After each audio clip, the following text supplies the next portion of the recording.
दोस्तों, PSC fact में आप सभी का बहुत बहुत स्वागत है। आज हम आपके समक्ष 20 से 23 अक्टूबर तक की करंट अफेयर्स के साथ उपस्थित हुए हैं। तो चलिए टॉपिक को शुरू करते हैं। हमारा आज का पहला प्रश्न है, मणिपुर हाई कोर्ट के मुख्य न्यायाधीश के रूप में किसे नियुक्त किया गया? जस्टिस सिद्धार्थ मृदुल को। बैंकिंग निर्देशों का अनुपालन नहीं करने पर रिजर्व बैंक ऑफ इंडिया ने किस बैंक पर 1 करोड़ रुपए का जुर्माना लगाया? यूनियन बैंक ऑफ इंडिया पर। किस राज्य सरकार द्वारा गरीबी उन्मूलन योजना अरुणोदय 2.0 शुरू की गई है? असम सरकार के द्वारा। भारत नवीकरणीय ऊर्जा विकास एजेंसी लिमिटेड IREDA में वित्त निदेशक के रूप में नियुक्त किया गया है BK मोहंती जी को। IREDA का मुख्यालय नई दिल्ली में है। किस देश के लोगों ने मूल निवासियों को संवैधानिक मान्यता देने के जनमत संग्रह को अस्वीकार कर दिया है? ऑस्ट्रेलिया पर। केंद्र सरकार द्वारा किस तारीख को राष्ट्रीय अंतरिक्ष दिवस घोषित किया गया? 23 अगस्त को। चंद्रयान 3 मिशन की सफलता के उपलक्ष्य में केंद्र सरकार द्वारा 23 अगस्त को राष्ट्रीय अंतरिक्ष दिवस घोषित किया गया है। चंद्रयान 3 विक्रम लैंडर और प्रज्ञान रोवर के साथ चंद्रमा की सतह पर उतरा। इस चंद्रयान 3 मिशन के साथ ही भारत चंद्रमा की सतह के दक्षिणी ध्रुव के पास उतरने वाला पहला देश है। प्रतिवर्ष विश्व छात्र दिवस 15 अक्टूबर को मनाया जाता है। भारत में छात्र दिवस डॉक्टर APJ अब्दुल कलाम की जयंती के उपलक्ष्य में मनाया जाता है। विश्व छात्र दिवस 2023 की थीम क्या रही दोस्तों? तो भविष्य को सशक्त बनाना, सभी के लिए शिक्षा। अगला प्रश्न है 69वें नेशनल फिल्म अवार्ड 2023 में किसे बेस्ट एक्टर का पुरस्कार मिला? अल्लू अर्जुन को। मलेशियाई अभिनेत्री अंतर्राष्ट्रीय ओलंपिक समिति की सदस्य बन गई हैं, वो कौन है? मिशेल यो। मलेशिया की ऑस्कर पुरस्कार जीतने वाली प्रथम एशियाई अभिनेत्री मिशेल यो हाल ही में 141वें IOC सत्र के बाद अंतर्राष्ट्रीय ओलंपिक समिति की सदस्य बनी। अगला प्रश्न है नेशनल फिल्म अवार्ड 2023 में किन्हें बेस्ट एक्ट्रेस का अवार्ड दिया गया? आलिया भट्ट और कृति सेन को। किस अभिनेता को विष्णुदास भावे पुरस्कार से सम्मानित किया जाएगा? प्रशांत दामले को। खेल मंत्रालय ने कितने भारतीय एथलीटों को एशियाई पैरा खेलों के लिए मंजूरी दे दी है? 303 एथलीट्स को। किस देश में चौथे एशियाई पैरा खेलों का आयोजन किया जाएगा? चीन में।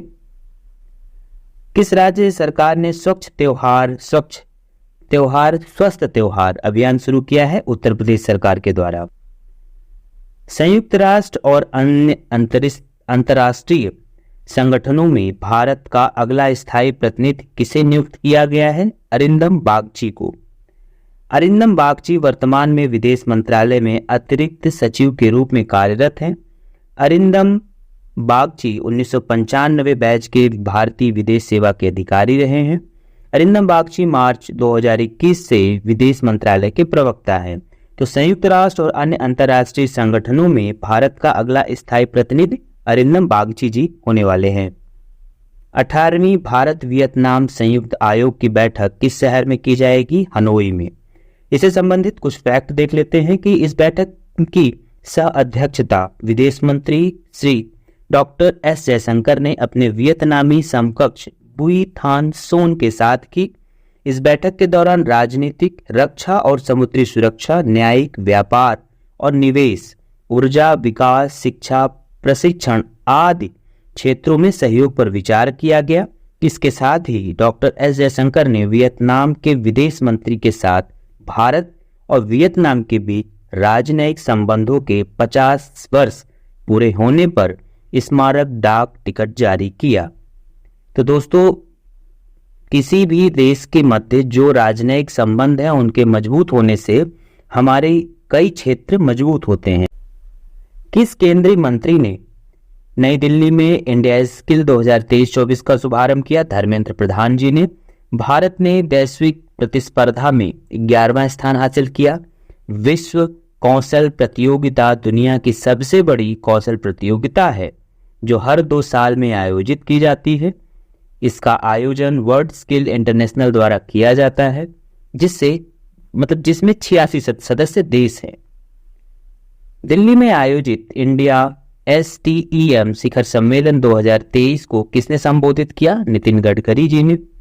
यह भारत STEM शिखर सम्मेलन का 5वां संस्करण रहा। यह STEM साइंस मतलब विज्ञान, प्रौद्योगिकी, इंजीनियरिंग और गणित मैथ का शॉर्ट फॉर्म है और इसमें शिक्षार्थियों के बीच महत्वपूर्ण सोच, समस्या सुलझाने की क्षमता, कल्पना, प्रश्नोत्तरी और अन्वेषण कौशल को बढ़ावा देना है। भारत में विज्ञान, प्रौद्योगिकी, इंजीनियरिंग और गणित विषयों में स्नातक डिग्री प्राप्त करने वाले छात्रों की संख्या सर्वाधिक है। ISO प्रमाणन प्राप्त करने वाला भारत का पहला महिला पुलिस स्टेशन भोपाल महिला पुलिस थाना बना। यह ISO प्रमाण पत्र 3 साल के लिए जारी किया गया है। अंतर्राष्ट्रीय मानकीकरण संगठन ने थाने को प्रमाण पत्र प्रदान किया।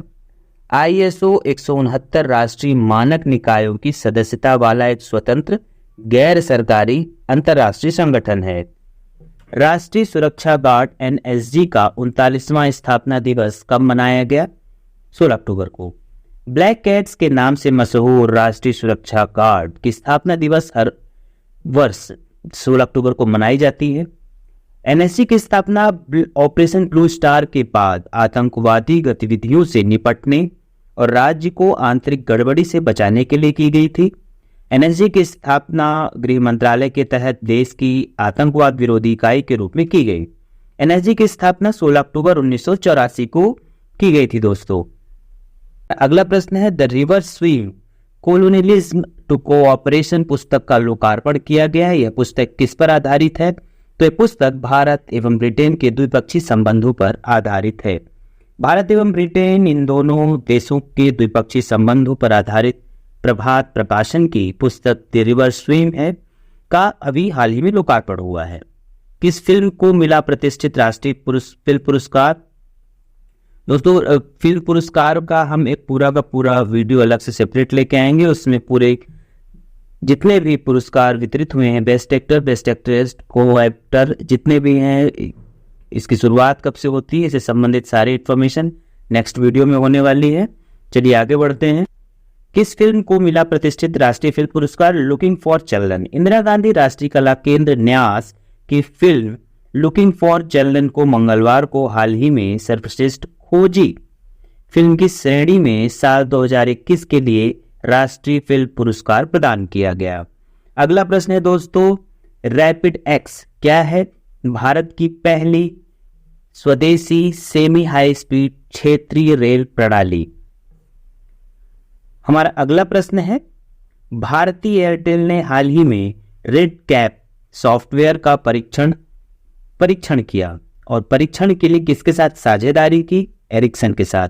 तो रेड कैप एक radio access network RAN software है। यह नए 5G उपयोग के मामलों को सक्षम बनाता है। इस सॉफ्टवेयर से स्मार्ट वॉच एवं अन्य पहनने योग्य उपकरणों, औद्योगिक सेंसर जैसे उपकरणों को 5G कनेक्शन से जोड़ा जा सकता है। अगला प्रश्न है, किस अस्पताल ने एशिया में पहला रक्त रहित हृदय प्रत्यारोपण करके हृदय प्रत्यारोपण में एक महत्वपूर्ण प्रगति की है? तो ये यूनिट कहाँ की है? मोरेंगो CIMS हॉस्पिटल, ये अहमदाबाद में है। दोस्तों हार्ट ट्रांसप्लांट से संबंधित कुछ महत्वपूर्ण विविध के प्रश्न ये हैं। एशिया में पहली बार भारतीय डॉक्टरों ने बिना खून बहाए हृदय प्रत्यारोपण किया। एक हमारा फैक्ट ये करंट का है। दुनिया में पहला हृदय प्रत्यारोपण 3 दिसंबर 1967 को दक्षिण अफ्रीका के केप टाउन में क्रिस्टियन बर्नार्ड ने किया था। भारत में कब किया गया? तो एम्स में 3 अगस्त 1994 को पहली बार सफलतापूर्वक हृदय प्रत्यारोपण किया गया था। लोक कलाओं को समर्पित 11 दिवसीय लोक रंग महोत्सव 29 अक्टूबर को आयोजित होगा। कहां पे? जयपुर में। इको वर्क ने कहां पर पहला कोवर्किंग स्पेस शुरू किया है? तो गाजियाबाद में।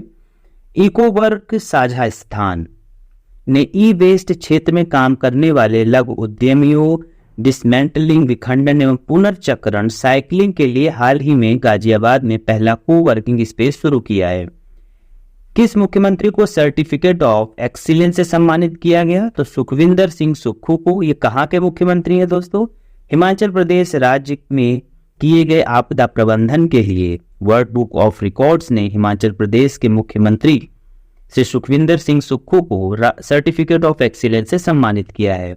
हमारा अगला प्रश्न है, किस राज्य कृषि मूल्य आयोग का अध्यक्ष, मतलब किसे राज्य कृषि मूल्य आयोग का अध्यक्ष नियुक्त किया गया? तो पाशा पटेल को। दोस्तों, हाल ही में कितने फुट ऊंचे तिरंगे का उद्घाटन अटारी सीमा पर किया गया? 418 फुट का ये है। किस राज्य के डंपा टाइगर रिजर्व में टॉड की नई प्रजाति खोजी गई? तो मिजोरम में। किस राज्य में काटी बे पर्व मनाया गया? असम। असम के राज्यपाल ने सरपंच संवाद मोबाइल ऐप का अनावरण किया। पेप्सिको असम में नया संयंत्र स्थापित करने के लिए 778 करोड़ रुपए का निवेश करेगी। असम के मुख्यमंत्री को सिंगापुर की शीर्ष फेलोशिप से भी सम्मानित किया गया है। विदेश मंत्री एस जयशंकर ने कहा महात्मा गांधी की प्रतिमा का अनावरण किया? वियतनाम में। जंगली हाथियों की मौत को रोकने के लिए किस राज्य की पहली एआई आर्टिफिशियल इंटेलिजेंस आधारित चेतावनी प्रणाली पूरी होने वाली है? तो तमिलनाडु की। ये प्रश्न हमने अभी देखा ही है कि किसने इंडिया स्किल 2023 प्रतियोगिता शुरू की? धर्मेंद्र प्रधान ने। प्रतिवर्ष ये प्रत्येक 2 वर्ष में होने वाली प्रतियोगिता है, एक बहुत ही बड़े लेवल की। वैश्विक पेंशन सूचकांक 2023 में कौन शीर्ष पर रहा? तो नीदरलैंड। जैसे हंगर इंडेक्स 2023 रिलीज हो चुका है, तो हंगर इंडेक्स 2023 में भारत 111वें स्थान पर है। टाइम्स हायर एजुकेशन द्वारा जारी वर्ल्ड यूनिवर्सिटी रैंकिंग 2024 में ऑक्सफोर्ड यूनिवर्सिटी शीर्ष पर है।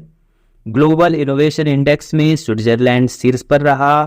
हेनले पासपोर्ट इंडेक्स में सिंगापुर शीर्ष पर रहा। नीति आयोग के निर्यात तैयारी सूचकांक में तमिलनाडु शीर्ष पर रहा। क्रिस्टोफर लक्सन कहाँ के नए प्रधानमंत्री चुने गए? तो नीदरलैंड के। डेनियल नोबोआ इक्वाडोर के नए राष्ट्रपति। मोहम्मद मोइजू ने मालदीव के राष्ट्रपति का चुनाव जीता। थर्मन सनमुगरत्नम ने सिंगापुर के राष्ट्रपति का चुनाव जीता। एमरसन मंगाग्वा जिम्बाब्वे के दूसरी बार राष्ट्रपति चुने गए। श्रेया थाविशिन थाईलैंड के नए प्रधानमंत्री बने। पेड्रो सांचेज को स्पेन का कार्यवाहक प्रधानमंत्री चुना गया। कंबोडिया के नए प्रधानमंत्री हुन मानेट बने। किसे चीन फुटबॉल एसोसिएशन का अध्यक्ष चुना गया? तो सोंग काई को। बिहार में चौथे कृषि रोड मैप 2023 से 28 को किसने लॉन्च किया है? तो महामहिम द्रौपदी मुर्मू जी ने। बिहार से संबंधित कुछ फैक्ट देख लेते हैं। बिहार के मुख्यमंत्री ने रवि महाअभियान 2023 का शुभारंभ किया। बिहार में शिक्षकों को टेस्ट के माध्यम से सरकारी कर्मचारी का दर्जा दिया जाएगा। बिहार के उद्योग विभाग ने बेंगलुरु में इन्वेस्टर्स समिट का आयोजन किया। बिहार सरकार ने न्यायिक सेवाओं में ईडब्ल्यूएस के लिए 10% आरक्षण की घोषणा की।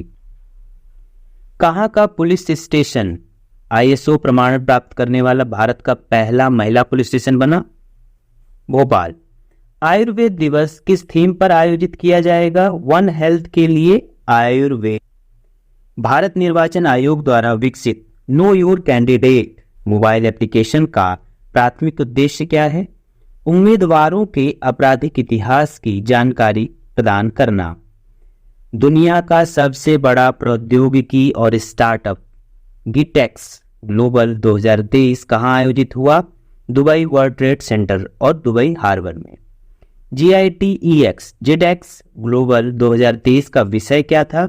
हर चीज में AI की कल्पना करने का वर्ष। AI मतलब आर्टिफिशियल इंटेलिजेंस। कार्तिकेयन मुरली से पहले अन्य 2 भारतीय शतरंज ग्रैंड मास्टर कौन थे जिन्होंने मैग्नस कार्लसन को हराया? विश्वनाथन आनंद और पेंटाला हरिकृष्णा। तो दोस्तों, ये रहा हमारा 20 से 24 अक्टूबर तक का करंट अफेयर्स। आशा करते हैं आपको ये पसंद आएगा। मिलते हैं नेक्स्ट वीडियो में, तब तक के लिए धन्यवाद।